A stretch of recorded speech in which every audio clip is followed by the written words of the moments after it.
За сайн байцгаана уу миний хайртай уншигчид, сонсогчид, сурагчид минь. Яг бол бас сургалт нэмэгдсэн учраас одоо би өнөөдөр бас сурагчид минь гэж мэдлдэг болж байна.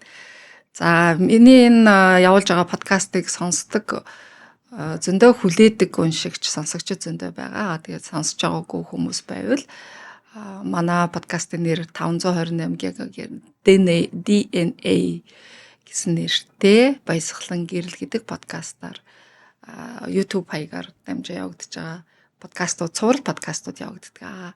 За манай подкастын гол баримталдаг бас мөн гол барьдаг ямар үзэл баримтлал, ямар зарчим байггүй л бид нар энэ өвчнөө хайрал хэмээн номын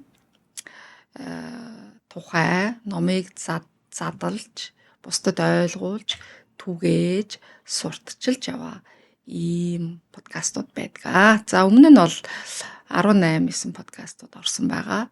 За манай подкастын бас нэг ялгаа нь гэвэл бусдаас юугаар ялгаатай вэ гэвэл энэ өвчнөө хайрал гэж 2 бот ном байгаа. 2 бот номын орчуулагч нь Баясгалан миний бие байна. За би өөрөө их барих эмэгтэйчүүд эмч, анагаахны докторийн клиникийн профессор цалтаа 26-7 жил их барихын салбарт ажилласан эмэгтэйчүүд эмч хүн байна. За миний бие сүүлийн 3 жилийн турш ерөнхийдөө энэ хүний сэтгэл зүйн боловсрол олгох, сэтгэл зүгээр эмчлэх, мөн сэтгэл зүйн эрүүл мэндийг чиглэсэн эрүүлжүүлэх ийм үйл ажиллагааг номоор дамжуулан, сэтгэл зүгээр дамжуулан, үгээр дамжуулан чадан ядан хийж аваа юм бүсгүй байна. За өмнө нь манай подкастн дээр орж исэн зөндөө олон зочид байсан. За өнөөдөр би бас өөр зочинтойгоо ирсэн. За манай зочин бол Бацаахан гэж сайхан бүсгүй байна. За манай Бацаахан бас өөрийгөө удахгүй танилцуулна. Ерөнхийдөө хаанаас ихтэй танилцсан байггүй л сүүлийн 5 сарын 6 сарын хугацаанд өвчнөө хайрал номороо би өөрийн биеэр өвчнөө хайрал асар инэр гэсэн юм сайхан нэртэй сургалтыг онлайнаар явуулж байгаа. За энэ сургалт нь бол одоо урьдчилаад хэлэхэд 1 сарын хугацаанд 35 хоног явагддаг. За сургалтынхаа явцад юу заадаггүй гэвэл ер нь хувь хүний хөгжил, өөрөө өөрийгөө эдгэх, өөрөө өөрийгөө иларшуулах, өөрөө өөрийнхөө амьдралынхаа утга учирыг олох, өөрөө өөрийнхөө асуудлуудаас салах, амьдралаа аз жаргалтай болгоход чиглэгдсэн өөрөө өөрийгөө өөрчлөх, өөрийнхөө дотоод ирч хүчийг мэдрэх, өөрөө өөрийнхөө дотоод ухамсарыг сонсох, ухамсарын хувьд хөгжин дэвших юм боломжийг олгодог юм онлайн Zoom сургалттай мөн дадлах сургалттай Zoom-оор хийдэг. За бас заримдаа Book Club-аар уулзалт хийдэг ийм танхимын сургалтуудыг хүртэл хамтран явуулж байгаа. За энэ сургалтыг бол явуулаад одоо 4-5 дахь удаага явуулж байна. За энэ сургалтанд миний илссэн одоо анхны суралцагчдын нэг манай Бацаахан бүсгүй байгаамаа. За манай Бацаахан өөрийгөө нэг танилцуулж. За намайг Бацаахан гэдэг. Би одоо дунд иргэм насны Монголын жирийн нэг эмэгтэйчүүд ээжүүдийн төлөөлөл байна. Тэгээд би энэ сургалтын одоо 4 сарын сургалтад хамрагдаад дөнгөж ер нь сургалтаа дүргээд ингэ байж байгаа. Тий. Манай Бацаахан анх энэ номтой яаж танилцсан, ер нь яагаад энэ сургалтанд суух болсон талаараа бас уншигчдад сонирн байх болов гэдэг боддоос. Хэлвэл анх бол ерөнхийдөө би нөгөө психосоматик шинжилгээ ухааныг ер нь жоохон нэлээд сонирхоод тэгээд өвчнөө хайрал номыг анх аваад уншиж ирсэн. Тэгээд уншиж явж байгаад нөгөө ном маань ерөөсөө бас нэг одоо нөгөө Монгол нөгөө судрыг багшаар хөтлүүлж ээж илүү сайн ойлгодог гэдэг бас тэгдэг шүү дээ. Яг тэр шиг ном маань ер нь зүгээр бие даагаад уншихад бол яхав ойлгохын хувьд бол ойлгож л байгаа юм л да. Гэхдээ яг ингээ гүн гүнзгий бас ойлголт авахад арай тутмаг санагдаад тэгээ байж итэл удахгүй угаасаа сургалт зарлагдсан. Тэгэхээр ер нь сургалтаараа яг одоо хөтлүүлээд тэгээ ойлголтыг илүүсэн авч чадах юм байна гэж бодоод тэгээ сургалтанд суусан.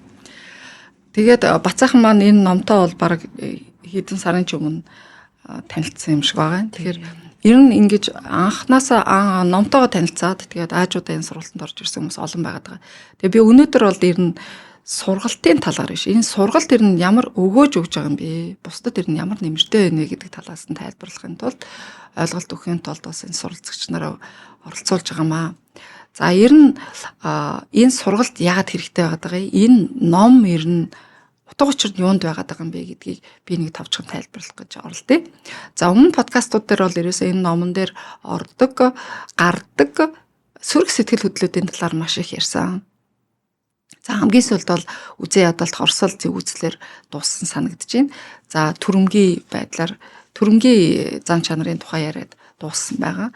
Тэгвэл ер нь сөрөг сэтгэл хөдлөлүүдийг яг онлайн хувьд ингээ яриа тайлбарлаад суухаар жоох учир дутагдaltaа. Яагадгүй хүн болгон тэрийг сонсдог. Сонссныхоо дараа та нар ч гэсэн анзаарсан баг. Дараагийн юу ярих бол гэдгийг хүлээлт ихтэй үлддэг байхгүй. Тэгэхээр хүлээлт үүснэ гэдэг чинь тэрэндээ сэтгэлээр унах, одоо тэрэндээ хүрэхгүй байх, өөрөө тэр ойлгосон юм амьдралдаа хэрэгжүүлж чадахгүй байх маш өндөр магадлалтай л да. Юу гэсэн үг гэхээр би хэдийгээр бид хэдийгээр энэ яг энэ сөрөг сэтгэл хөдлөл, эерэг сэтгэл хөдлөлтөй байх ёстой. Эерэг сэтгэл хөдлөлийн тухай ярьж байгаа маш олон хүмүүс байгаа. Гэтэл энийг яаж вэ гэдэг аргачлалыг бид нар зааж өгөхгүй байгаа болохоор хүмүүс ингээд нэлээд дутуу үлдээд байгаа тохиолдол их байдаг юм аа. Тэгээ бид нар ер нь яагаад сөрөг болцсон юм? Яагаад эерэг болох шаардлагатай? Яагаад хувьсан өөрчлөгдөх шаардлагатай ийм цаг үед ирсэн бэ гэдгийг би өмнөх шин ба хуучин эерэг үе, шин бие гэдэг Zoom лекцээр өгсөн подкаст тавигдсан байгаа. Та бүхэн сонссон бол тэрэн дээр би юуг тайлбарсан мэгвэл бид нар яагаад өөрчлөгдөх цаг хугацаа ирсэн бэ гэдэг тухай тайлбарсан тийм.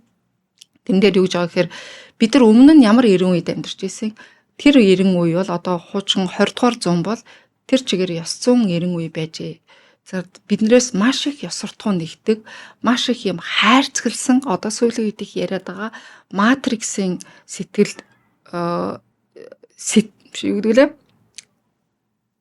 сэтгэн бодох тий матриксийн юм сэтгэн бодох юм хайрцаглалцсан юм ертөнцид бид нар амьдраад байгаа гэдгийг маш их тайлбарлаж өгөх гэж хичээсэн. Гэхдээ тэн дунд бол би матриксын мышлен гэдэг үгийг оруулаагүй. Яагаад гэвэл ингэх тусам нөгөө үг хэлэг нь хэцүү болох тусам хүнд хүрэх нь айгу бага болчтой. Тэгэхээр илүүтэй нөгөө хайрцагласан сэтгэлийн тийм ёс зүйн хайрцагт орцсон байсан. Тэр нь юу вэ гэхээр ерөөсөө бидрийг манай эцэг их юу гэж зааж өгсөн байг вэ? Бидрийг ерөөсөө шаргуу хөдөлмөрлж явах ёстой. Ерөөсөө чи хүснээ энэ хорвоогоос авч чадах хэдий ч заавал юм хязгаар мязгаар байдаг те чи энийг чадна чи энийг чадахгүй эн чин сайн эн чин муу энэ хорвоо ертөнцийг ерөөсөө туйлын хоёр юм ертөнц болгоод хуваачихсан. Гэтэл энэ тэр өмнөх лекцэн дээр би юу тайлбарж байгааг бол ер нь энэ хорвоо чинь маш их өгөөмөр. Ерөөсөө бидний төлөө л үйлчилдэг. Энэ хорвоод сайн муу гэж хүн байхгүй юм байна. Энэ хорвоод сайн гэдэг нь чиний найз, чиний гэр бүлийн гишүүд, чиний хайртай хүмүүс, муу гэдэг хүмүүс бол ерөөсөө дандаа чиний багш нар байдгийн байна гэдэг талаар нь тайлбарласан шүү дээ. Тэгээ манай нэг эмч найз тэр лекцийг уншсны дараа гараа явж яснаа. За би чинь маш олон найзтай юм байна. Миний найз нар чинь зарим нь бүгдээр миний дандаа багш нар байсан юм биш үү? Хог гэж гараа яваад яриа явж ясаа. Тэгэхээр юу гэсэн үг вэ гэхээр яагаад чиний дайсан гэж бодоод байгаа хүмүүс чинь чиний багш вэ гэхээр ер нь энэ ном дээр заадаг гол ухтган гэвэл чи өөрөө сөрөг сэтгэл хөдлөл илэрхийлэл ах юм бол чиний дотор юу вэ? Чиний гадна тийм л юм байна. Чи ямар орчинд өссөн, чиний тархинд, чиний далд ухамсар, чиний эцэг их гэр бүлийн хүмүүжлэрээ ямар сэтгэл, итгэл, үнэмшил суулгасан яг чи тэрүүгээрээ л бусдад харьцдаг юм байна. Тэгэхээр чи дотроо байгаа юмаа чи гаднаа л харж байгаа. Тэгэхээр чамд ерөөсөө эсвэл найз гэж байдаг, чамд таалагдахгүй, чиний хүлээлтэнд нийцэхгүй байгаа хүн болгон, чиний уурыг хүргэж байгаа хүн болгон, чиний нийцэхгүй байгаа, таалагдахгүй байгаа хүн болгон дандаа чиний дотор сүүдэр талыг чи харуулдаг чиний багш нар байдаг юм байна. Тэгэхээр багш нар гэдэг нь юу вэ гэхээр чиний сүүдэртэй тал буюу чиний өөрөө гадагшаа илэрхийлэх дурггүй, чиний дандаа нуудаг, бусдаас ялгарх гэж оролддог, эсвэл бусдыг дандаа буруутгадаг, эсвэл дандаа бусдаас тэм хүлээлттэй байдаг чиний сэтгэл зүйн төлөвүүдийг харуулдаг гинэ. Тийм болохоор энэ хорвоод ерөөсөө эсвэл найз, эсвэл чиний багш. Тийм хоёр ертөнц байдаг юм байна гэдэг талаар нь яагаад хуучин бидний итгэл үнэмшил өнөөдрийн бидний амьдралд бидний сайн ийм дүр төрхийг бидрийг гаргаж ирэхгүй байгаа юм бэ? Яагаад бид нар хуучин шиг амьдраад бид нар баян болохгүй байгаа юм? Яагаад хуучин сэтгэлгээгээр амьдраад бид нар өнөөдөр хайртай хүн авч үлдэж чадахгүй байгаа юм. Яагаад хүн хайрлсан ч хайрлуулж чадахгүй байгаа юм. Яагаад миний санхүүгийн асуудал дээрдэггүй байгаа юм. Яагаад би өнөөдөр ажралтай амьдрахгүй байна. Биднийг яаж байгаа вэ гэхээр хуучин эрен үед бид нар дандаа амьдралыг гадаас хайдаг байжээ. Бид нартай дандаа бүхэл зүйл тохиолддог гэж ойлгодог байжээ. Гэтэл өнөөгийн эрен үе ямар эрен үе вэ? Бацаахан бид нар зөндөө яриад байгаа тийм. Өнөөгийн эрен үе бол ерөөсөө энергийн эрен үе, харилцааны эрен үе, үн цэнийн эрен үе гэж тайлбарлаад байгаа.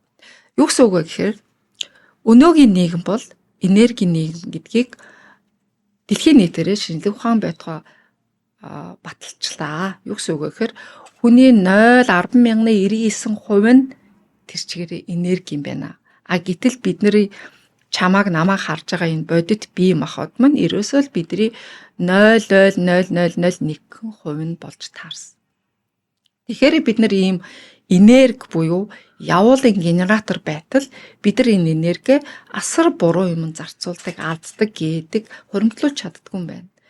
Тийм болохоор хэрвээ бид нар тэр чигээрээ явуулын генератор квант хүн юм бол бид нар энэ энерги хаанаас үүсгдэг юм бэ гэсэн бид нар дандаа бодлороо л үүсгдэг юм байна.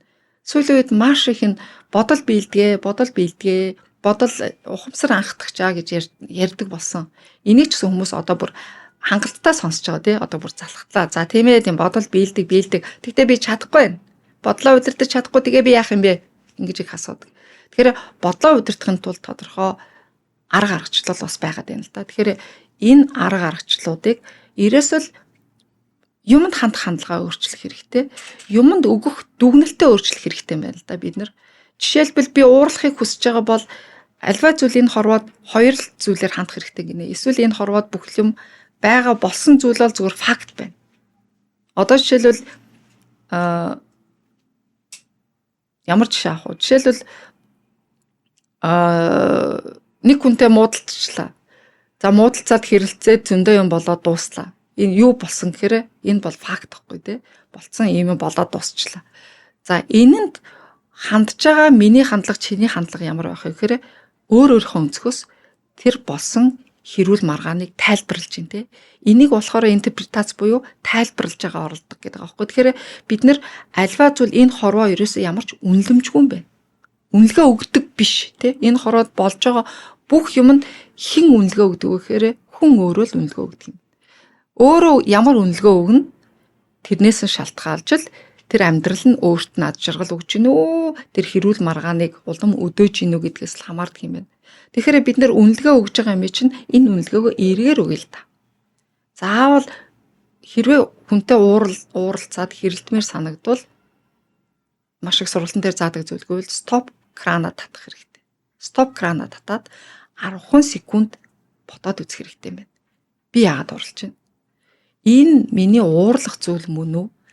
Энэ уурлаад байгаа цаад утга нь юунд байна вэ? Яагаад би энэ хүнтэй уурлж вэ? За жишээлбэл нэг жишээ энэ номон дээр байдаг лөө дээ. Сонсож байхад ингэж нөгөө охин нь ээжтэйгээ муудалцжээ. Ээж нь яасан бэ гэхээр нэг асуудал олоод нөгөө хүүхдийн сургуульд нь хөргөж өгнө. Сургалтанд явуулахгүй гэд маргасан чинь нөгөө охин нь одоо ээжтэйгээ маш хэрэлдэж штэ. Нөгөө эмээ нь хүүхдээ ачгүйгээ сурах гэсэн чинь ээж нь уралцаад ингэж байгаа байхгүй. Тэгэхээр ээж нь би хүүхдээ өдөр болгон хөргөж өгөөд чадаад байна гэхээр ээж нь дургуцаад үгүй тэр чи айгүй явдалтай. Тэгээд ингээд маш их төлбөр гарна штэ. Тэгээд ууралдаад маргалдаад суугаад нөгөө ээж нь бодчихлээ. Би ээжтэйгээ айгүй муухай харьцчихлаа. Энэ юунаас болвоо гэд сонсоод үзэхээр өөрөөсөө яагаад уурлав гэдэг асуултыг юуны төлөө уурлав гэд асуугаад үзсэн чинь ерөөсөө л гол утга нь юунд байсан бэ гэсэн чинь тэр ээж нь хүүхдийн зөөнө гэдэг бол нэг сургалтанд сургана гэдэг нь бол маш их мөнгө зарна. За мөнгө зарахын тулд мөнгө зарах нь за чухал байлаа гэж бодлоо биш байлаа гэж бодоход ээж нь хүүхдийг хүргэж өгнө гэж байгаа юм. Тэгэхээр ээж нь хүргэж өгнөхөөр ээж нь байнга өдөр тутам гэрт нь амьдрах шаардлагатай болжээ. Эцсийн дүндээ тэр нь яагаад уурыг хүргээд исэн бэ гэсэн чинь ээжээсээ тустай амьдрахыг хүсэж ижээ. Гэтэл ээж нь тустай амьдрах биш хамт амьдрахыг санал болгоод уур хүргээд байгаа зүйл нь тэр хүүхд хөргөх мөнгөндөө биш хамгийн гол нь ээжээсээ л тустай амьдрий гэдэг тустай амьдралаа өрнүүлэх гэдэг хүсэл болж таарж байгаа байхгүй. Тэгэхээр бид нар альва зүйлд үнэлгээ өгж байгаа бидний үнэлгээ дүгнэлтэл анализ нь уур хүргээд байгаа тэр чухал шалтгаан нь бидний сэтгэлийн гүнд хизээ нэгэн цагт авсан эсвэл амьдралын үйл явдал эсвэл хизээ нэгэн цагт авсан шарах, травм, хүн хин нэгний хэлсэн үг, хандсан хандлага үйл явдал байдаг юм байна гэдгийг энэ ном эцсийн дүнд нь юу заагаад байгаа гэдгийг л хэлэх гээд байгаа юм. Тэгэхээр бид нар альва өвчний, альва асуудлын шалтгааныг үргэлж гаднаас хайгаад сурцсан. Өнөөгийн 90 үе бол бүх өвчний, бүх л амьдралын асуудлын харилцааныг бай, санхүүгийнч бай, нийгмийнч бай, хувийнч бай, хайр дурлалынч бай асуудлын шалтгаан нь ерөөсөө л бидний амьдрал тохиолдсон альва нэгэн сэтгэл зүйн үйл явдал, альва нэгэн хүнтэй үүссэн харилцааны үр дүнд миний сэтгэлд үүссэн шарах, шийдэгдээгүй асуудал, гаргаж чадаагүй эмоц болгон бидний эргэтний аль нэг биеийн хэсэгт очиж маш их чангарал үүсгдэг юм байна. Маш их зүйл боддог хүний тархи маш их чангардаг. Тархины булчин, хуухны булчин. Энэ их чангаралтай нөхцөлд бидний энерги, мэдээллийн урсгал, энергийн урсгал, цусны урсгал, тунгалгын урсгал бүгд саатдаг. Хаа саатдаг вэ гэхээр энергийн хувьд нөгөө 7 хүрдний аль нэг газар ч саатдаг. Ингээд саадгараа тэр эргэтний харьяа эргэтний өвчлөл бий болдог. Түрүүхэн манай бацаахан яг нэг хоолоо өвдсөн түүхээ ярьсан. Одоо энэ түүхээ бас ярьж өгөрөө. Тэгэд энийгээ бид нар яаж тайлах вэ гэвэл хамгийн ихний арга нь өөрийгөө сонсож сурах арга байдаг. Өөрийгөө сонсохын тулд яах вэ гэхээр ил ухамсараа тайвшруулах хамгийн том шалтгаан байгаад. Бид нар яагаад өөрчлөгдөж чадахгүй байгаа вэ гэвэл бид нар өчигдрийн бодлоо өнөөдөр тээж ирээд байгаа. Өнөөдөр тээж ирсэн бодлоо ирээдүйд юу болох вэ гэдэг дэмий байхгүй зүйлд ирээдүйд болох зүйлд санаа зовоод байгаа. Энэ санаа зовнил бидрийг ирсэ. Тэр чигээрээ бүх булчингийн чангарал үүсгдэг, энергийн урсгалын блок үүсгдэг. Ингээ блоклогдсон эргэтэн болгон харьяа эргэтэн болгон өвчлөдөг. Ингээд ийм гинжин хэлхээгээр л явагдаад байдаг юм байна л да. За манай бацаахан сургалтанд сууснараа ер нь ямар өөрчлөлт гарав? Юу ойлгож авав? Чин минь гоё түүхээсээ өөрийнхөө сургалтанд ярьж өгөөч. Ер нь бол яг одоо ямар ч үн ямар нэг сургалтанд суухтаа бол зорилго тавиад ордог тий.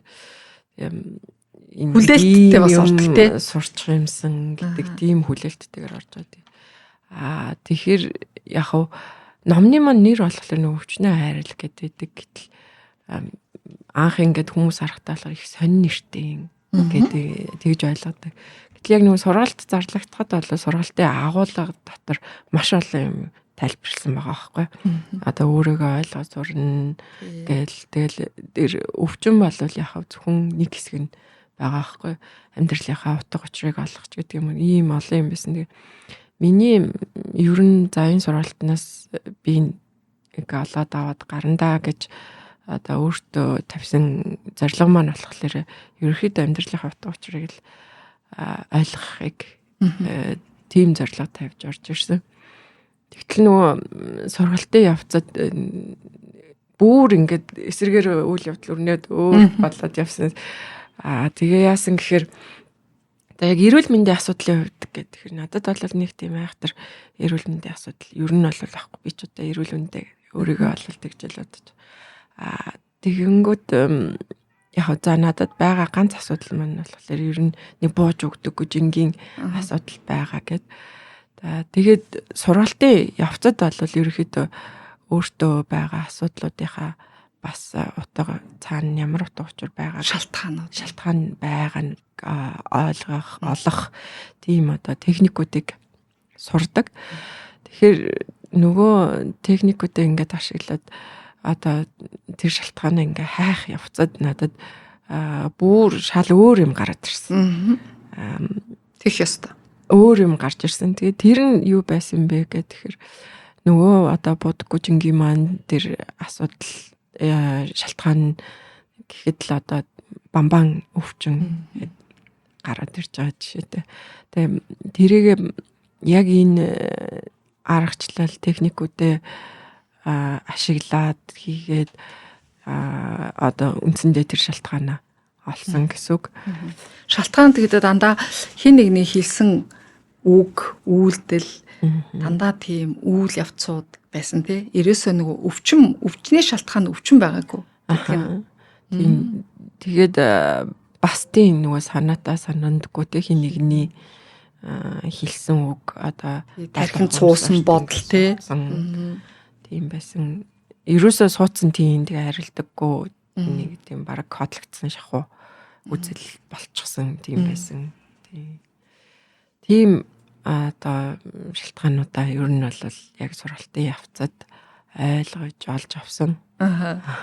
Тэгээд ямар ч гэсэн өөрчилж эхэлж байгаа. Тий, өөрчилж эхэлж байгаа. Тэгээ хамгийн гол бас одоо яг ойлгоод байгаа юм маань болохоор нөгөө яг сургалтын үед одоо ингээд сурч авсан техникүүд ер нь одоо спорт шиг л гэсэн үг л дээ. Спортыг бид нар бол нөгөө нэг өдөр болгон л хийхгүй бол тэр чинь болчонд нөлөөгүй. Янийг хичээл ингээл орхичод авах юм бол болчонд нөлөөгүй болчихж байгаа шүү дээ. Яг тэр шиг нөгөө сурсан техник ер нь байнга л одоо давтаж ашиглаж авахгүй бол өөр юм бас болох боломжгүй. Ахаад нөгөө нэг хүсчихсэн өөртөө гаргах гэсэн өөрчлөлтүүдээ гаргах боломжгүй болоод байгаа байхгүй. Тэгээд миний хувьд харахад бол яг одоохондоо бол нэлээд хэцүү юм нь өөртөө суулгах техникүүд л өөртөө суулгах байгаа. Их л олон одоо удаан тийм давтаж ийж. Гэтэ нөгөө бас нэг чамд өөрөө мэдэрч эхэлсэн юмнууд нь маш их байгаа даа тий. Өөрчлөлт нь ерөөсөө нөгөө сэтгэхүйн хувьд айгүй их өөрчлөлтөд орж ирсэн гэд түүхээ яриад байгаа манай бацаахан чи. За сая тэр хоолоо өвдсөн түүхээ нэг ярьчих юм уу? Өөрийгөө маш их анзаарч өөрчилж эхэлсэн. Энэ ч л өөрөө угаасаа эдгэх хамгийн ихний шатууд нь өөрийгөө анзаар гэдэг нь. Яаж анзаарах вэ гэхээр бид нар чинь 5 мэдрэхүйтэй хүмүүс. Хизээ анзаарах вэ гэвэл зөвхөн өнгөрсөндөө санаа зовхгүйгээр тий өнгөрсөндөө санаа зовх тусам хамаг гэрч хүч энерги өнгөрсөн лүгөө алддаг юм байна. Яагаад гэвэл тарих дадсан сурсан зүйлдээ айгу дуртай. Шин зүйлдэнд айгу дурггүй. Дандаа эсэргүүцэж идэг, дандаа эргэлзээ явуулж идэг те. Бид нар одоо нэг шин юм хийх гэрэл эргэлзээл уурлах гэхээр за болж уурлах юм байхгүй юм биш те. Бодонгот уурлах жишээний дийлэхгүй байна те. Тэгэхээр энийг дахин нөгөө давтамж гэдэг юм чинь далд ухамсараа өөрчлөх хамгийн сайн арга бол давтамж. Нэгд хоёрдгүй л нөгөө яг тийм хүмүүсийн олон өөрийгөө өөрчилсөн хүмүүсийн түүх сонсох. Унших те ядаж сонсох, унших, бичиж тэмдэглэх гэдэг бол айгүй том дадал туршлага байгаа байхгүй. Тэгээд сая юу ярьжсанаа дийшээ яваад орчих. За ямар ч байсан манай анзаарахыг ярьжсэн. Анзаарахын тулд бид нөгөө 5 мэдрэхүүгээрээ дамжиж байгаа 5 мэдрэхүүг л ашиглах хэрэгтэй. Бид нар яаж анзаарч болдгоо гэвэл бид юу сонсож байгаагаа анзаар. Яг одоо мөчтөө амьдрч сурах гэдэг аргачлалыг нэлээд зааж өгдөг те. Тэгээд энерги өнгөрсөн лугаа урсахгүй байх, ирээдүйн санаа зовнилуугаа урсахгүй байх юм бол яг энэ эрт хүчээ өнөөдөр би яг энд сууж мэдрэхүүгээрээ те. Яг энэ сууж ийн миний одоо өгцөг энэ сандлыг мэдэрч гин, миний хөл шалыг мэдэрч гин, би гараараа энийг барьж гин, тэмтэрч гин, би энэ хүнийг сонсож гин, энэ хүнийг харж гин, орчинд одоо цэцэг шувуу навч жиргэж гин үү, цэцэг навч дэлгэрч гин үү, агаар салхилж гин үү, хин явж гин ингээд аавж авал сонсох, мэдрэх хүрлцэх энэ бүх 5 мэдрэхүүгээ үнэрлэхийг хүртэл ашиглаж иж энүүгээрээ бид нар мэдрэмжээ хөгжүүлэх ёстой юм байна. Ингэжээж бид нар өөрийгөө чагнаж сурах юм байна. Ингийн тулд хамгийн дээр нь бас хамгийн чухал юм бид нар олон бясалгалуудыг хийдэгтэй. Энэ бясалгалууд ямар үүрэгтэй вэ гэвэл ерөөсөө ил ухамсарыг тайвшруулад далд ухамсарын өөрийн зүн совин сэргэх боломжийг олгох юм байна л да. Хэрэг бид нар нүдэ ханаад хөдөлгөөн хийхгүйгээр элдв хангаа дуу чимээ чагнахгүйгээр 5 мэдрэхүүгээ тайвшруулаад сууж чадах юм бол бидний далд ухамсар буюу бидний мэдээллийг бидний хорвоо ертөнцийн мэдээллийн 95%-ийг агуулж идэг далд ухамсар буюу дотоод өөрийгөө чагнах боломж нэгддэг юм байна. За тэгсэн манай бацаахан яаж өөрийгөө анзаарч сурж байгаагаа бас хөрхөө ярих хаа. Одоо ингээд нөгөө нэг манай бид нар ч одоо бурууга болж өгвөл нийгэм рүүгээ л чигчээд тийм. Одоо нийгэм юм стресстэй болохоор гээл ингээд яриад байгаа.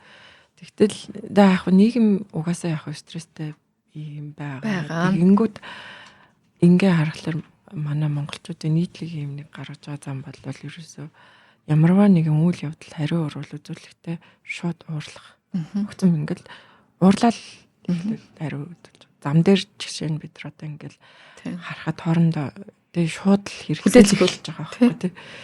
Тэгээд яг тэр нийгмийн нэг эдэс нь би болохоор би өөрөө тэгээ надад ч гэсэн ер нь бол яг тэр огцом ингээл тий уурал тэгээ тийм хариу реакц үзүүлдэг зан төлөв бол ер нь бол байсан. Тэгээд тэрийг би одоо ер нь за буруу юм да гэж бодоод нэгдсэж байгаа юм ингээд явдаг байсан. Тэгээд яг энэ сургалтад сууснаар уурын чинь цаана ийм учир шалтгаан байдаг юм байна гэдэг шалтгааныг ойлгож аваад харин одоо нөгөө өөр дээр за одоо өөрийнхөө сэтгэлийн төлөвийг яг би ууралж байна шүү гэдэг тэр үедээ мэдэрч зарах тий ийм юутай болсон. Гэтэл нөгөө одоо нэлээд олон жил өөртөө нөгөө дадуулсан юм чинь бүр зуршил болсон юм чинь нөгөө өргөс авсан юм шиг алга болохгүй. Тэгээ миний одоо огцом ингээл бас уурлах юу байхын үед бол байж л байгаа юм. Тэгээ одоо саяхан миний одоо тэр жишээ бол тийм л дээ. Саяхан би хүүхдтэй уурлаад тэгээд ээжтэй уурлаад тэгээ ингээд яасан чинь миний хоолой өвдсөн. Яг тэр дор оройн. Тэгээ ерөөсөө шууд тэр дороо ер нь баг тэгээ хоолой өвдсөн. Тэгээ хоолой өвдөлтөө бүр юм нилийн хүнд болчирхаа зачаад тэгээд ярьж тагаалаад дуугарч чадахгүй юм залгиж чадахгүй болтлоо тэгээ өвдсөн. Тэгээ өөртөө болохоор би тэрэнд анализ ихтэй за би ер нь бол буруу үйлдэл гаргасан. Тэгээд одоо нөгөө 70 дахин сурмын намайг ер нь за болохгүй байна дуугаа байжээ гэд буруу юм хийж байна. Буруу юм хийж байна дуугаа байжээ гэд ингээ хаачлаа гэ би бодлоо өөртөө тэгж одоо дүгнэлт хийгээд явж байгаа. Тэгээ яаж уучлсан гэж байлаа. Тэгээд дахиад нөгөө одоо юун дээр сургалтын дээр сурсан техникээ ашиглаад тэр нөхцөл байдлыг хувиргасан. Тэгээ хувиргах техникийг ашиглаад тэгээд хувиргасан. Тэгээ одоо уваа гайгүй. Тэгээд тэр дороо түрүү анх ярих нь түүх айгу гоё ярьсан юм. Одоо нөгөө чинь нэлээ тэрэндээ нөгөө тайвшраад ярьж байгаа нь эмоц багтаа тэгээ айгу амархан ярьчлаа. Тэрнээс бол тэр дороо ээж рүүгээ нөгөө хувирах техникээ хийгээд ээж рүүгээ залгаа завцаа авахгүй байхдаа тэр чинь бас буруу бодлоохгүй. Чи өөрийгөө нөгөө буруу талаас нь бас нөгөө дүгнэлтээ буруу гаргаж эхэлж байгаа хгүй. За авахгүй байхдаа биш чи шууд залгах хэвээр. За залгаад авахгүй бол мессеж бичсэн гэж байна тий. За уучлалгүйгээд тэгсэн чи ээж нь дугаа хариулаагүй гэж байгаа. Тэр өдөржингөө хариулаагүй. Тэгэхээр маргааш нь яваад очисон чи ээж нуур нь гарцсан суужсэн гэж байгаа байхгүй. Тэгэхээр альва нөгөө хувиргах процесс яг ингэж л явагддаг. Тэгэхээр өөрийгөө яаж хувиргах одоо энэ трансформац хийх хэрэгтэй вэ гэвэл яагаад бид нар трансформац хийх хэрэгтэй болцсныг ойлгочлаа. Яагадгүй бидний даалд ухамсарт маш их буруу 5 нас хүртэл суусан тэр буруу итгэл үнэмшлүүд нийгмээсээ үүдэлтэй хэрэгцээнээс гаралтай итгэл үнэмшлүүд суудсан байсан юм байна. Тэрийг яалтчгүй манай ээж авч гэсэн анх удаал амьдэрсэн тэр нийгэмд анх удаал өөрийгөө авч явах арга нь тэр байсан. Тэгээд тухайн үед бол өвдөж байгаа хүнийг өрөвддөг байсан, хайрладаг байсан, халамжилдаг байсан, маш их тэтгэмж мөнгө өгдөг байсан. Тэгээ сувлал мөвлөл явуулаад эмнэлэг твтүүлэл манайхан ч одоо яагаад оптороо энэ 60-аас дээш насных нь эмнэлэг твтэх дуртай. Яагаад гэвэл эмнэлэг твтгэхээрээ хүнээр өрөвдүүлдэг байхгүй. Хүн анхаардаг байхгүй. Тэг хүн юу хүсдэг юм бэ? Бусдаас хайрлал хүсдэг. Хүн бусдаас анхаарлал хүсдэг. Тэгээд тэрийг намайг анхаарахаараа намайг хайрлж ийн гэж боддог. Гэтэл үгүй. Хүн нэг хайрлна, хоёр хайрлна, гурав дахь өвдгөр бидрийг тохоо ичдэг те. Яагаад гэвэл хүн чинь тийм дадамтгай нэг сурамтгай амтай юм байна л да. Олон дахин өвдөд хэлэхээр тэр хүн залхуутай санагддаг, яшигтай санагддаг. Тэгээ яагаад хүн найзаа алдчихдаг? Яагаад дандаа л өвдөд өгдөг гомдлол яриад өгдөг хүнийг хүн яагаад тоодгүй, найзууд нь яагаад холдоод явчихдаг? Яагаад гэвэл тэр хүний тэр арга нь одоо үйлчлэгээ болцсон. Энергийн хувьд тийм гомдолсон, гоншихонсон, тийм зовлон тоочсон хүний үгийн маш хүч султаа нэгд. Энергийн төвшин султаа. Тэгэхээр ухамсарын төлөв нь хөгжиж байгаа хүн бол материалын хэрэгцээнээсээ дээш гараад одоо би хөгжих хэрэгтэй, бусдад сайн сайхныг өгөх.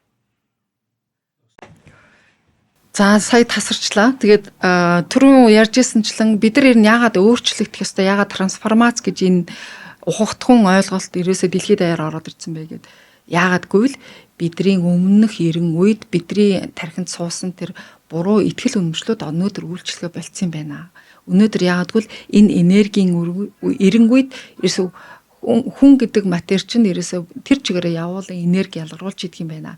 Тэгээд тэр ялгаруулж байгаа энергинд нь яг адилхан зүйл татагддгийм байна. Энд резонансын хууль гэж байгалийн хууль үйлчлдэг юм байна гэдэг зөндөө ярьж байгаа. Тэгэхээр юу гэсэн үг вэ гэхээр чи юугаар баян түүгээрээ л бусдыг дайлдаг юм байна. Тэгэхээр чи би өнөөдөр мөнгөгүй байна, надад асуудал байна, надад өвчин байна гэд төвлөрөөд байгаа учраас яг тэр зүйлийг амьдралдаа татдаг юм байна. Тэгэхээр өнөөдөр бид нэр ядаж бодож сэтгэх арга өөрчлөх хэрэгтэй болсон юм байна. Тэгээ яаж бодол сэтгэлээ өөрчлөх вэхээр хамгийн ихний арга нь бол ерөөсө бодож байгаа бодол болгоно чамд өнөөдөр хэр их ямар бодол маш их давтамжтайгаар орж ирдэг вэ гэдгээ бичиж тэмдэглэл цаасан дээр буулгах хамгийн сайн арга байдаг юм байна. Нэгд өөрчлөгдөх хамгийн ихний алхам бол ерөөсөө бүх бодлоо цаасан дээр буулгах. Хоёрдугаар ямарваа нэгэн гомдол цөхрөл байгаа бол тэр гомдол цөхрөлөө хамгийн түрүүнд цаасан дээр буулгаж эхлэх юм байна. Тэгээ гуравдугаар энэ амьдрал бол маш их баян өгөөмөр. Тэгээ энэ амьдралд айдас ерөөсөө хүнд байх нь хамгийн буруу сэтгэлийн төлөв байдал юм байна л да. Бид нар айдастай түгшүүртэй байгаа учраас бидний бүх булчин чангаралтай байгаад идэм байна. Чангаралтай булчин шүрмүсийг судсыг дагсан тэр урсгалууд бүгд хаагддаг юм байна. Энергийн урсгал, цусны урсгал, лимфийн урсгал. Энэ хаагдсан урсгалын үр дүнд яах вэ гэхээр тэр хаагдцснаас дээшээхээ цусны урсгалгүй байгаа эргэтэн өвчлөдөг юм байна. Тэр бардам зам байгаа хэсэг өөрчлөгддөг юм байна. Тэр бусдад төрөмгийн хандж байгаа зөвхөн өөрийнхөө хэрэгцээнд бусдыг нийцүүлэх гэж оролдох тусам чи илүү хямард юм байна, илүү депрессд юм байна. Тэгэхээр өөрийнхөө хэрэгцээнд нийцүүлэх биш, бусдаас хамаарах биш, бусдаас шалтгааллах биш, өөрийнхөө амьдралыг өөрөө гартаа аваад өөрөө амьдралдаа хариуцлагатай болж эхлэх нь өөрийгөө трансформац хийх хамгийн ихний алхам нь гэж тайлбарлав. Одоо би та нарт нөгөө энэ номны 1-р бот дээр байгаа дотоод хуургалтай аргачлал төр тэгдэж тэтэ бацаахаа ихний арга нь бол өөрийнхөө амьдралд хариуцлагатай бол. Юу гэсэн үг юм бэ гэхээр хэнийг ч битээ буруутах. Одоо бусдыг буруутахаа болий. Бусдаас буруу хайж, бусдыг шүмжлэхээ болий.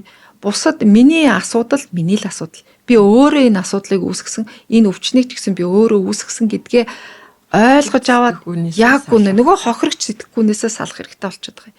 Нөгөө дөрвөн ямар төлөв байдаг вэ бацаахан? Дөрвөн хүний буруу програмчлагдсан, кодсгдсан төлөв байдаг. Нэг нь хохирогчийн төлөв. Манай нийгэм тэр чигээрээ хохирогч сэтгэхгүйтэй хүмүүсээр дүүрэн. Яагтвэл бүх л асуудлыг өөрөөсөө биш дандаа бусдаас хайдаг те бурууг дандаа бусдаас хайсараад юм хохирогчийн төлөвтэй. Нөгөөх нь нөгөө бардам зан. Хит их өөрийгөө эгоно тийжээч гэсэн бардам зан. Би бүхнийг чадна, би бүгдийг энэ надад нийцэх ёстой.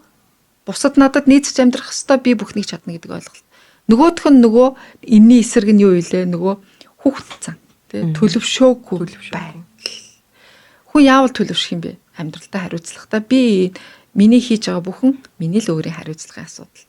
Би өнөөдөр амьдралдаа их нэртэй нөхөртэй болоогүй байгаа бол энэ чиний л асуудал. Чиний дотор байгаа буруу итгэл үнэмшил чинь гэдгийг одоо ойлгох цаг нь нэг нь болцсон юм байна. Өнөөдөр чи амьдрал чинь асуудал чинь финанс чинь санхүү чинь болохгүй байгаад байгаа бол энэ чиний л асуудалгүй. Тэгээ бид нэр энийг ойлгоод өөрийгөө хөгжүүлж төлөвшөж чадах юм бол том хүн болох хэрэгтэй болсон. Хүн болгоны дотор жижигхэн хүүхэд сууж идэг. Тэр жижигхэн хүүхэд ямар чадвартай вэ гэвэл гомдхол чадвартай. Тэр хүүхэд сэтгэж чадахгүй. Яагтвэл нөгөө 5 наснда гацсан хүмүүс маш их байгаад байгаа байхгүй. Тэгэхээр бид нэр төлөвшөх хэрэгтэй, төлөвшөхийн тулд сурах хэрэгтэй, хөгжих хэрэгтэй, ном унших хэрэгтэй. Тэ ядаж л зөв хүмүүстэй харьцах хэрэгтэй. Хүрээлэлээ солих хэрэгтэй. Өчигдөр чи гомдолдог дандаа л хов ярддаг, шоуддаг тийм хүрээл байгаа л агавал маргааш тэр хүрээл чинь дахиад л ирнэ. Тэгэхээр чи өөрчлөгдөж чадахгүй л гэсэн. Тэгэхээр ихний алхам нь амьдралынхаа хариуцлагыг өөртөө өрж бусдыг буруутгахаа байлгах гэдэг тийм. Хоёрт галах нь чи санаж гэнэ үгүй. Хоёрт галах нь ерөөсөө бусдаас буруу хайхгүйгээр өөрийгөө нөгөө дотор байгаа өөрийгөө ойлгох хэрэгтэй тийм. Өөрийнхөө мөн чанарыг олох гэдэг юм шүү дээ тийм. Миний дотор хэн бэ вэ? Би ер нь энэ амьдралд яах гэж ирсэн юм бэ? Өөрийнхөө мөн чанарыг ойлгох. Хамгийн ихний алхам нь манай сургалтын хэн гэдэг те. Өөрийнхөө утга учраа энэ амьдралд ирсэн утга учраа олох гэж байгаа. Манай бацаахан ч маш гоё өөрийнхөө ажлыг олсон. Энэ сургалтаас ер нь бодож исэн юмаа баталгаажуулсан тий. Ер нь миний ажлын юм байна. Тэгээд эхний алхмуудаа хийж эхэлсэн. Хамгийн энэ хорвоод ухамсарынхаа төлөвийг өөрчилж хөгжих хамгийн ихний алхам бол үйлдэл хийх. Одоо л яваад ах биш. Үйлдэл хийж эхлэх гэж байгаа тий. Тэгэхээр амьдрал гэдэг бол үйл явц байхгүй юу? Үйлдэл хийж ижил бид нар амжилтанд хүрнэ. Зорилгоо өндөр тавьсан ч тэр зорилгынхаа араас явах хэрэгтэй гэж. За тэгээ 3 дахь шат нь болохоор ерөөсө дотоод сэтгэлгээнийхээ энэ шалтгааныг олох хэрэгтэй тий. Энэ өөрийнхөө асуудал бол өвчтнийхээ шалтгааныг зөв асуулт тавьж олох хэрэгтэй гэж ярьж байгаа. Бид нар ямар асуулт тавьдаг вүлээ? Зөв асуулт. Өөрлөгөө хандсан. Тэг өөрийнхөө хандсуудаа. Тэгээд энэ өвчин, энэ асуудал миний ямар бодол, үг, үйлдэлтэй холбоотой надад ирсэн бэ? Зөв асуултаа тавих тий. Миний. Өөрөөрөө дамжуулаад гэр бүлийнхаа хайртай хүмүүсийн асуудыг ч гэсэн олж болно. Ингээд асууж суухад энд юу хэрэгтэй вэ гэхээр бид нар бясалгад сурдаг, далд ухамсартайгаа харьцаж сурдаг. Техникийн заасны үндсэн дээр бид нар өөртөө энэ асуултаа тавиад тэрийгэ дуржигт л бичдэг. За нэг дэвтэр хөтөлсөн байх гэж найдаж байгаа шүү дээ. Уцааханда.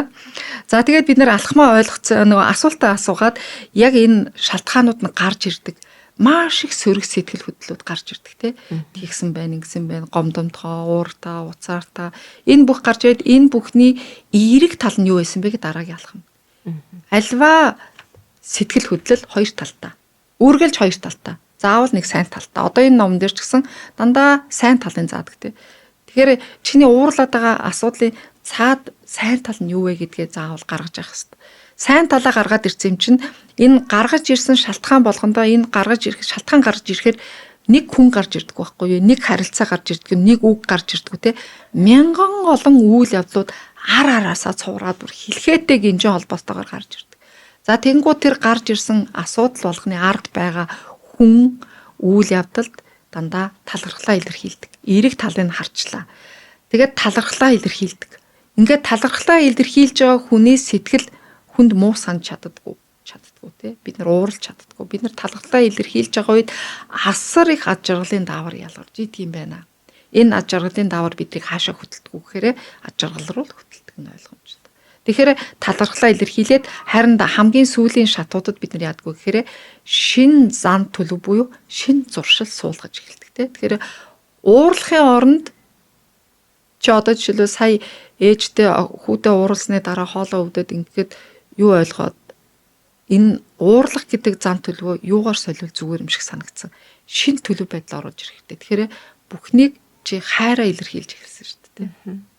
Хүүгээ хайрлсан. Хайрлсан болохоор л тэр гаргасан алдаанд нь ууралсан. Тэгтээ буруу аргаар хайраа илэрхийлсэн байхгүй. Тэгэхээр чи буцаагаад ээжээс уучлахгүйгээд ээж дээрээ цэцэг бариад ч юм уу очлоо гэхэд ээж чинь баярлж байгаа. Баярлж гин гэдэг чинь чиний хайрыг харж байгаа учраас баярлж байгаа. Тэгэхээр уурлах биш хайрлаж чадах юм бол альва ямиг бид нар энэ хорвоог ерөөсө тэр чигээр нь 100% эргүүлж чадд юм байна гэдгийг ойлгож байна тий. За тэгээд дотоод хургалтын энэ аргачлалыг бид нар маш их техникүүдийн наривчлан бүр ингээд сууж байгаа зааж өгдөг. Тэрхээхээ өмнө бид нар далд ухамсартай харилцах хүн болгоны өөрийнх нь мэддэг чаддаг аргуудыг суулгаж ил гаргаж өгдөг тий. Далд ухамсартайгаа зарим хүмүүс яаж харьцаж чаддаг вэ гэхээр ихэнхдээ бодлороо харьцаж чаддаг хүмүүс байдаг тий. Бодоод бясалгаа сууж явахдаа далд ухамсараас нөө тэгсэн ингэсэн асуултын хариулт заавал ирдэг. Гол нь бид нар тэрийг анзаарч сурах хэрэгтэй байдаг. Андаарч сурах арга нь бол сая тэр нөгөө 5 м хүүгээрээ дамжуулаад анзаарч сурах аргыг зааж өгöd байгаа. За дээр нь бас нөгөө өөрөөр нөгөө зүү дээрээ хүмүүс их орж ирдэг. 5 м хүүгээрээ дамжиж үнэрлдэг тий. Эсвэл мэдрэхүүнд нь ингээд жирс хийгээд одоо биеэр нэг тог гүйж байгаа юм шиг болдог. Эсвэл гар хөлийн хөдөлгөөнөөр илэрдэг. Одоо бид нар чинь нөгөө гарын хурууны хөдөлгөөнөөр их хөөрхөн хийж сураад байгаа хүмүүс байгаад байгаа. За нөгөө нэг ийм дүүжийн савлуурын аргыг бас ашигладаг хүмүүс байгаад байгаа. Тэгэхээр энийг ингээд сонсохоор хүмүүс нэг тийм ич хити юм шиг юу ч яриад байгаа юм гэж магадгүй. Гэхдээ энэ бол угаасаа шинжлэх ухаанаар батлагдсан, онлайн хувьд батлагдсан далд ухамсартайгаа өөртөө харьцах аргачлалууд. Тэгээ энийхээ хариултыг хамгийн гол нь бид нар аягүй зөв тайлбарлаж сурах хэрэгтэй юм шиг байна. За тэгээд ингээд далд ухамсартай харьцах арга техникийн заасны үндсэн дээр бид нар өөртөө ажиллах аргачлалуудын нэлээд наривчлан зааж өгдөг. Тэгээ хамгийн ихний аргачлал бол бичиж тэмдэглэх аргачлал, талархах. Ингэж бид нар эерэг тарих гэдэг зүйл бол ерөөсөө өнгөрсөн болон яг жинхэнэ болж байгаа бодит зүйл болгон бидний сэтгэн бодож төсөөлж байгаа хоёрыг ялгадаггүй онцлогтой. Тэгэхээр бид нар юу бодно? Яг тэр чинь бодитоор болж байгаа юм шиг сэтгэхэд тарих яг хариу үйлдэл үзүүлдэг юм байна. Тэгэхээр бид нар хариу үйлдэл үзүүлэх гэж яарах хэрэггүй. Реактив битээ байгаа чи. Проактив байгаа чи гэдгийг зааж өгöd байгаа тийм. Проактив гэдэг нь юу гэж байгаа гэхээр шууд реакцлаад хариу урвал үзүүлэхээс төрүүлээд бодоод ирээдүйдээ би энэний хариу үйлдлийг нөгөө арга хэмжээ зөв авч сурах хэрэгтэй. Жишээлбэл реакц үзүүлээд уурлах, уцаарлах нөгөө сэтгэл хөдлөлөө гаргах биш. Тэр бол амьтандаг арга байхгүй. Харин нөгөө ил ухамсарт оюун ухаанаа ашиглаад яаж хариу үйлдэл зөв үзүүлэх вэ гэдгээ бодож эхлэх юм бол бид нар проактив буюу илүү актив хөдөлгөөн үйлдэл үзүүлж чадах юм байна л да. Тэгжээж бид нар амжилтанд хүрдэг юм байна. Тэгжээж бид нар трансформац гэдэг юм хийж чадах юм байна. За тэгэхээр хоёулаа дүгнэлт хийхэд өнөөдөр бид тэр юуны тухай ярьж байгаа гэхээр хүн гэдэг бол өөрөө төрөлхөөс бүтээгч, хүн гэдэг бол далд ухамсартай энэ хорвоо ертөнцийн бүхэл агуулга мэдээллийг 95% нь агуулгадсан байдаг. Гэтэ бид нар өдий хүртэл энэ далд ухамсарт байгаа итгэл үнэмшлөөрөө л амьдраад байгаа юм байна. Дандаа ийм автомат ажиллаад амьдраад байгаад байгаа юм байна. Яагад гэвэл бидний ил ухамсарт байгаа энэ мэдлэг, мэдээлэл, чадвар, авьяас гэдэг бол ерөөсөө бидний мэддэг зүйлийн 5% юм байна. Гэтэл бидний 5%-аараа удирдах чадвал нэлээд хэсэг явна. Тэгээ өнөөдөр яагаад энэ амжилттай болохгүй, ажил нь цаашлахгүй, яагаад амьдрал нь явахгүй, яагаад өвчнөөс салахгүй байгаад байгаа ухаан гэвэл бид нар ерөөсөө энэ ил ухамсараараа л 5%-аараа л удирдагдаад байгаа учраас амьдрал чинь өнөөдөр болохоо байжжээ. Тэгэхээр бид нар 70 ухамсарт байгаа энэ 95% маш том агуу big data энэ цэвэр тунгалаг ухамсарынхаа мэдээллийг ашиглаж сураач гэдэг байгаа утга нь энд л байгаад байгаа юм. Тэгээ бид нар энийг ашиглаж сурахын тулд яалтчгүй дотгошоогоо өнгөж өөрийн 70 ухамсартайгаа гарчиж өөрийнхөө дотоод ирч хүчийг зөв юмнда өвчин болгоныг зөв энерги болгож ашиглаж сурах гэдэг юм. Асуудал болгоныг зөв эргүүлж өөртөө хэрэгтэй зүйл рүүгээ эргүүл сурах гэдэг учраас энэ сургалтыг явуулаад энэ номныг түмэн түгээгээд байгаа учраас энэ байгаамаа. Тэгэхээр манай Бацаахан ч гэсэн маш их өөрчлөлтөд орж эхлээд үр дүнгийн удахгүй нэлээд бүр сайн мэдрэх байх гэж бодож байгаа. Тэгэхээр манай Бацааханд бас энэ сургалтын талаар уу эсвэл ер нь энэ өөрийнхөө сурж байгаа мэдж байгаа дээр санал бодлоо яг үзэгчтэй сонсогчтой хэлвэл юу гэж бодож байна? Ер нь одоо бид нар бол амьдрал тохиолдож байгаа альва асуудлыг бол өөрөөсөө болж байгаа гэж ойлгохгүйгээр дандаа бусд руу буруугаад тэгэл энэ нийгмийн эсвэл төр засгийн миний юм байгаа төр засагтай холбоотой ч гэдэг юм эсвэл өөр жижигхэн алдаан дээр энэ аав чинь буруу эсвэл тэрний буруу гэдэг дандаа бурууга бусд руу чихэд ингэ яваад байгаа шүү дээ.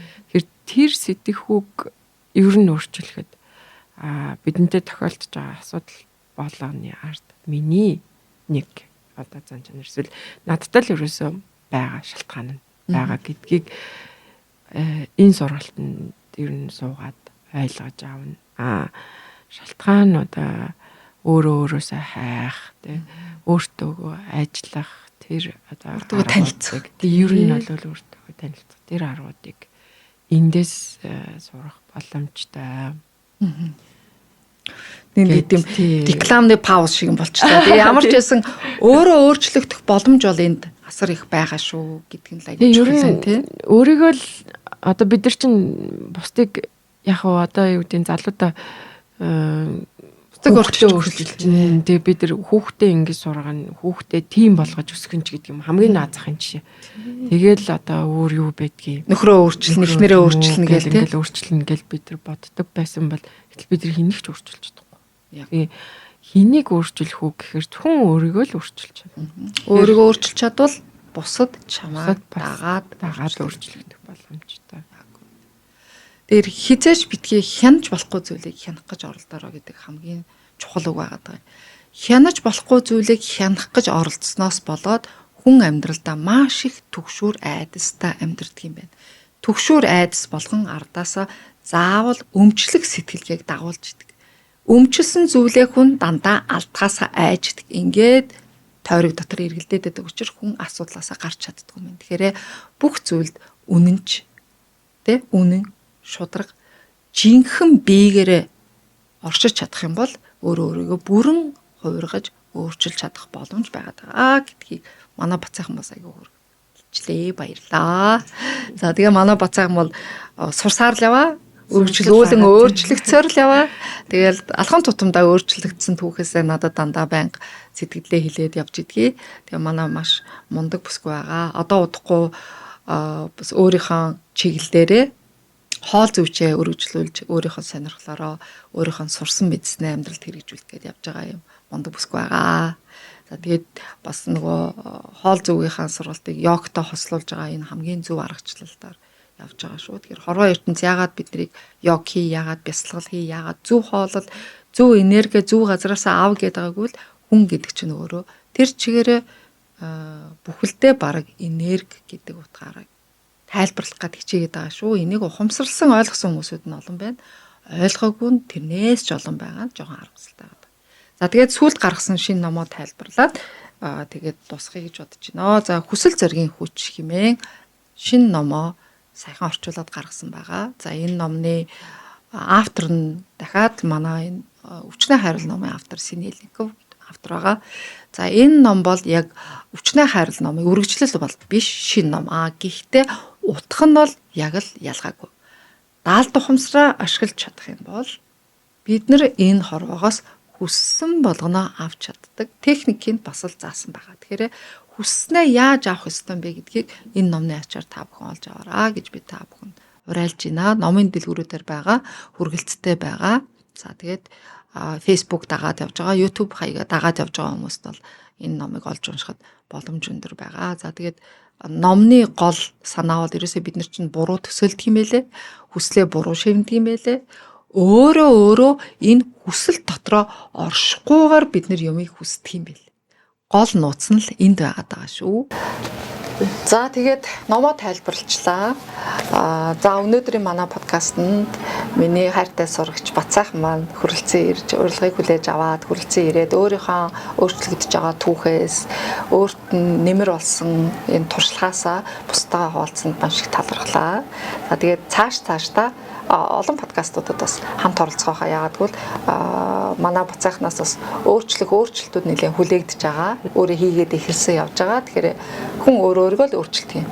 Бусдыг хэнийг ч өөрчилдөг юм байна гэдэг үгээр хоёлоо подкастаа дуусгаад сонсогчдоо баяртай гэж хэлье. За, урьж оролцуулсанд баярлалаа. Тэгээд энэ номыг, энэ сургалтыг их олон үзээсэй гэж би хувьдаа бол бодож байгаа.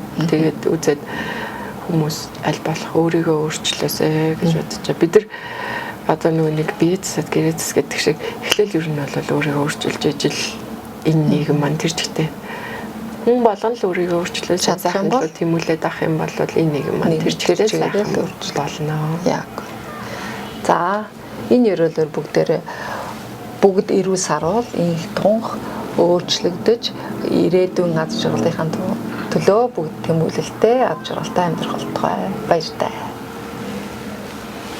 За